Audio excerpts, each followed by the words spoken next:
असलात मिनल गबन। हाँ नाज़रीन आदाब, एवन टीवी में आप तमाम का खैर मकदम है। साबिक़ा मरकज़ी वज़ीर और सीनियर सियासतदान सीएम इब्राहिम ने आज अपने मकान में एक प्रेस कॉन्फ्रेंस से खिताब करते हुए वक्फ बोर्ड पर बदउनवानियों का इल्ज़ाम आयद किया। इन्होंने कहा कि वक्फ बोर्ड की तारीख में कभी इतनी बदउनवानियां नहीं देखी गई जितनी के बदउनवानियां अब देखी जा रही हैं। इन्होंने वज़ीर आला से अपील की कि इस सिलसिले में गुज़िश्ता 10 सालों में जो कुछ वक्फ बोर्ड में हुआ, वक्फ बोर्ड के जिस तरह से इंतखाबात मुनक़िद किए गए और उसमें क्या क्या बदउनवानियां हुई, इसकी जाँच COD के ज़रिए कराई जाए। मज़ीद तफसीलात उन्हीं की ज़बानी मुलाहिज़ा कीजिए। हिंदुस्तान आज़ाद होने के बाद रियासत कर्नाटक में जो औक़ाफ़ वक्फ बोर्ड, शायद तारीख में इतने इल्ज़ामात और इलेक्शन में लाखों रुपए का खर्चा, मुतवल्लियों के वोट को खरीद कर जो इलेक्शन चला, क़यामत के आसार में सबसे बड़े आसार हैं। बीजेपी वाले जो वक्फ बोर्ड के बारे में कह रहे थे, इनके करने को उनके कहने को दोनों आपस में तालमेल मिल रहे हैं। करप्शन 30%, 40%। रियासत कर्नाटक की हुकूमत से चीफ मिनिस्टर सिद्धरामैया साहब को शायद इन चीज़ों का पता नहीं है, तो जैसे उनको पता चला चेयरमैन का इलेक्शन पोस्टपोन हुआ। जनाब ज़मीर अहमद साहब मेरे अच्छे दोस्त भी हैं, मैं ही उनको सियासत में लाया जनता पार्टी के थ्रू। शायद उनको ये पता है या नहीं, मैं तो कह नहीं सकता। उनसे भी मेरी आजिज़ाना गुजारिश यही है कि आप इस कौम का कुछ अच्छा करना चाहते हैं तो पिछले 10 साल की वक्फ बोर्ड की कारगुजारी की COD से इंक्वायरी कराइए। वक्फ बोर्ड के काम, वक्फ बोर्ड का इलेक्शन, आखिरकार ये कहीं ना कहीं कौम को जो सबसे बड़ा सवाल है इसका जवाब मिलना ज़रूरी है। तो सिद्धरामैया साहब को मैं खुसूसन दरख्वास्त करता हूँ, चीफ मिनिस्टर को इंक्वायरी करें।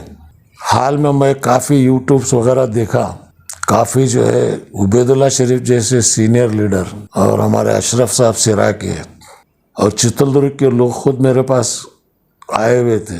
इतने एलिगेशंस, हालांकि मैं सुन के दंग रह गया। सियासत के अंदर करप्शन चलता है, लेकिन अल्लाह के घर और अल्लाह के नाम के पैसे, मस्जिद के पैसे, कब्रिस्तान के पैसे, इसमें अगर घपला अगर शुरू हुआ तो हम जैसे लोग खामोश बैठ नहीं सकते। मैं पहली बार जब इलेक्शन शुरू हुआ वक्फ बोर्ड का, गुलबर्गा के सज्जादे, बिल्कुल नौजवान इस्लामिक स्कॉलर, हाफिज कुरान, वो जब नॉमिनेशन डाले तो उनके खिलाफ जब कैंडिडेट्स आए तो मैं फौरन कहा नहीं, इनके खिलाफ कैंडिडेट नहीं डालना चाहिए, अनकंटेस्ट करना चाहिए। हुआ नहीं तो मैं खुद मैदान में उतरा। पूरे रियासत घूमने के बाद अल्लाह ताला उनको कामयाब बनाया। अब जहाँ का चेयरमैनशिप का है, जो नॉमिनेशन किए हैं, लिस्ट को देख के हैरान भी हुआ, ताज्जुब भी हुआ। चीफ मिनिस्टर से मेरी गुजारिश है, जिन जिन लोगों को आप नॉमिनेट किए हैं उन तमाम का आप इंटेलिजेंस से रिपोर्ट मंगाइए। उनके अखलाक, उनके किरदार, कौन कितने पैसे वक्फ बोर्ड से ग्रांट लिया, कैसा इस्तेमाल किया, कितने करोड़ लिया, कहाँ पर वो इस्तेमाल हुआ, इसका हिसाब किताब क्या है, ये सब जांच होनी चाहिए। लेकिन यहाँ पुलिस, जज, मुलजिम तीनों एक ही है। तो मैं इस उम्र में खामोश बैठूंगा नहीं। पूरी रियासत के अंदर मुझे उतरना पड़ेगा और एहतजाज करना पड़ेगा। तमाम कौमी इदारों से मेरी अपील है, सब इलेक्शन के टाइम पे फतवे देते हैं, अब वो इदारे फतवे देने वाले उतरे, जांच करें, पूछें, हुकूमत से हिसाब पूछें कि औक़ाफ़ की हालत क्या है, क्यों क्या हुआ है। उन तमाम को मैं कहता हूँ, अल्लाह के सामने आपको जवाब देना पड़ेगा।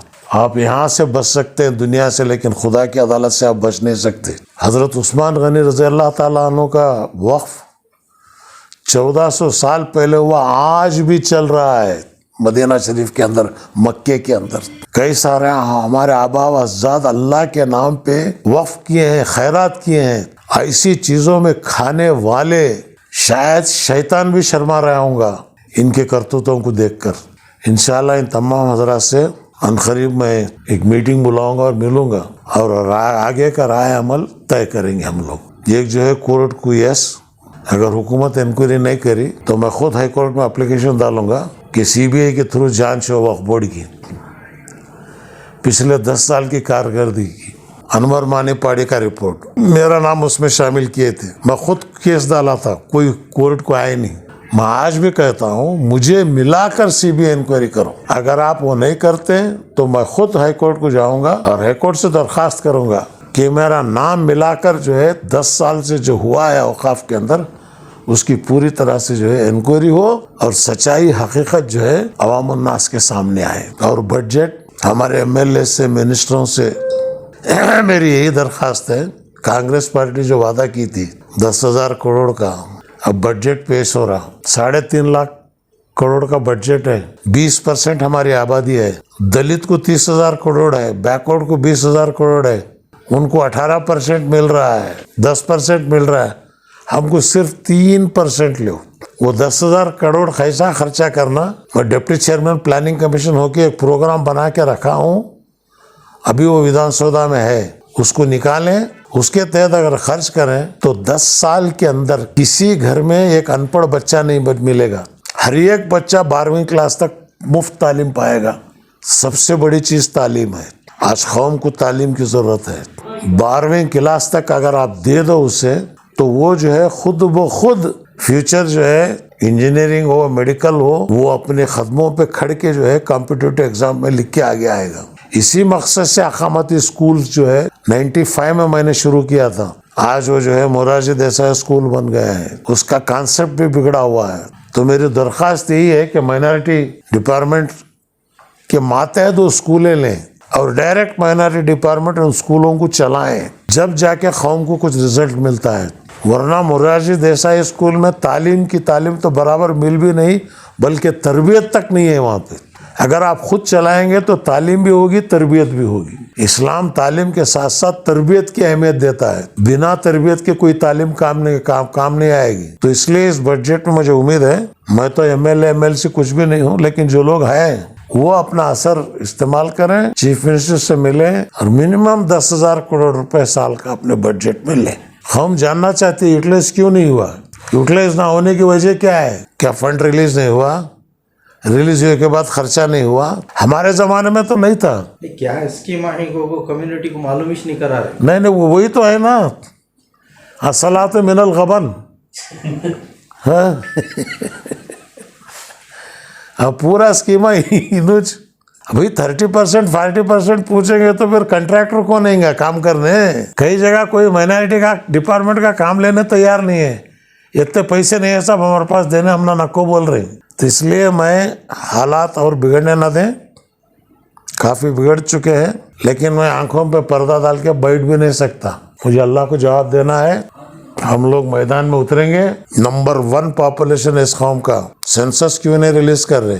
आबादी कितनी है बताओ। मुझे आज भी यकीन है सिद्धरामैया साहब इस कौम के साथ इंसाफ करेंगे। इसी तवक्को के साथ आपके ज़रिए हुकूमत को और अवाम को मेरे नज़रियात को उनके सामने रखा हूँ। माइनॉरिटी तंजीमों को इनको ब्लॉक को नहीं, खाली ये SC/STs को बड़ी मीटिंग करे, बैकवर्ड क्लास को बड़ी मीटिंग करे। अब माइनॉरिटीज के ऊपर को बोले तो इन 4-5 जने जाकर मिलने खा जाती, क्या अवकाश क्या हमें तुम्हारी अहमियत ही नहीं है। दलित कॉन्ट्रैक्टर को 2 करोड़ तक हाँ दलित कॉन्ट्रैक्टर थे, उनको 1 करोड़ तक देना था, अब 2 करोड़ कर देना। हाँ तुम्हारी अहमियत ही नहीं है। अगर तुम्हारी अहमियत होना है तो तुम्हें ताकत बनना है। जब तक अपने आप की ताकत नहीं बनाते तब तक तुम्हें कोई पूछ के भी नहीं देखता। खैर मैं उस काम में शुरू हुआ हूँ, अब इंशाल्लाह दौरा कर्नाटका कर रहा हूँ, फैसला अनकरीब होगा। और ये भी एक मेरी दरख्वास्त है पूरे उलमाए कराम से, मुस्लिम तंजीमों से, कांग्रेस और बीजेपी के बीच में एक तीसरी ताकत की जरूरत है क्या? आप अपनी राय दीजिए, क्योंकि तीसरी ताकत बना के अगर हम निकले आइन इलेक्शन के टाइम पे फतवा दे देते हैं, बी टीम सी टीम बोलते। हाँ तो इस फतवों से जो है कौम बर्बाद हो जा रही है। तो इसलिए आप माइंड बनाओ, कांग्रेस के साथ जाना है चलो, कांग्रेस के सामने बात रखो, अगर तुमने इज्जत मिल रही वहां पर, अगर तुम्हारी बात मान रहे हैं अल्हम्दुलिल्लाह, अगर नहीं मान रहे तो आगे क्या करना है, इसके लिए आप मीटिंग बनाओ। जमात इस्लामी वाले बोले इलेक्शन के पहले फिरे गाँव सब, मुतहद्दा माज वाले इलेक्शन के टाइम पर फतवा दिए। अब आओ बाहर, अब बोलो क्या करना है हमको आगे, क्या कांग्रेस के साथ जाना है कौम या तीसरी ताकत बन के अपने विकार को, अपने वजूद को बचाना है, करना क्या है, इसका सवाल का जवाब इंशाल्लाह मुझे ये तंजीमें अवाम के सामने देंगी। और मुझे बुलाइए, मैं आने के लिए तैयार हूँ। देखेंगे, मैं उनको मौका दिया हूँ, क्योंकि ये ना चले कि भाई इब्राहिम साहब अपनी लीडरशिप बनाने की कोशिश कर रहे हैं। आप बुलाओ, मैं आता हूँ। अगर आप नहीं बोले तो फिर मुझे रमजान के बाद मैं खुद बुलाता हूँ। एमएलए फोरम जो कर्नाटक का मुस्लिम एमएलए फोरम है, वो नाराज हैं कि सिर्फ एक आदमी पूरी गवर्नमेंट चला रहे, मुसलमान दूसरे की चलती नहीं और दूसरों को आगे बढ़ने दे रहे। क्या बोल उन एमएलए है, उनकी गवर्नमेंट, उनकी पार्टी, उन्हें जाना होता है। बाजू घर के वाले की जोरों का लेक मैं क्या करूँ जी। वो मरद जोर उनका किस्सा, वो मैं क्या करूँ। सर आपको क्या लगता है कांग्रेस जो वादे की थी वो वादे पूरे हुए क्या? तुम्हें बोलो 4% का क्या हुआ? हिजाब का क्या? हिजाब का क्या हुआ? डीजेडी में बहुत सारे वादे थे। डीजेडी का क्या हुआ? पूछना कौन? ये तो पूछना है। आप बात करें तो बीजेपी का बहाना दिखाते। ये कौम ना बीजेपी को डरे ना उसके बाप को डरेगी। 11 साल से मोदी है, उन्हें उसका प्रोग्राम कर रहा, लेकिन उसका मुकाबला भी कर रहे हैं। और कर्नाटक टिप्पू सुल्तान शहीद रहमतुल्लाह अलैह की सरजमीन है ये। हम जद्दोजहद करेंगे, लड़ेंगे हक के वास्ते। और कुछ वोट के सिलसिले में क्या सिद्धरामैया से मुलाकात हुई थी? जी, मैंने उनको बताया है। एक 5-6 दिन पहले जब मुलाकात हुई थी मेरी, मैंने उनके सामने हकीकत रखी है। उनको पता नहीं था, उनको पता चला है। अब सिलेक्शन होना है ना चेयरमैन का, तब तक बोर्ड चेयरमैन का सिलेक्शन तो होना। जिसके ऊपर एलिगेशन नहीं है उसे करो,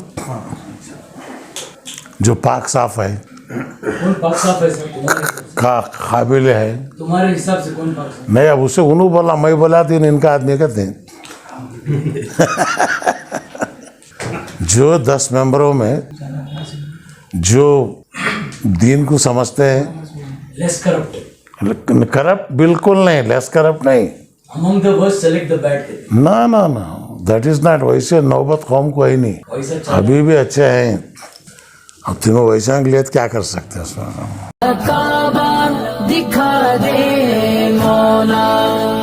उम्रा के मुक़द्दस सफ़र के लिए बुशरा टूर एंड ट्रैवल की बेमिसाल खिदमत हासिल कीजिए। शाबान और रमज़ान में उम्रा की बुकिंग जारी है, साथ ही साथ हज 2025 की बुकिंग भी जारी है। तो फिर आज ही रब्त कीजिए बुशरा टूर एंड ट्रैवल से। नेताजी नगर, Sheesh Mahal talkies road, Raichur. Phone number है 9036391629।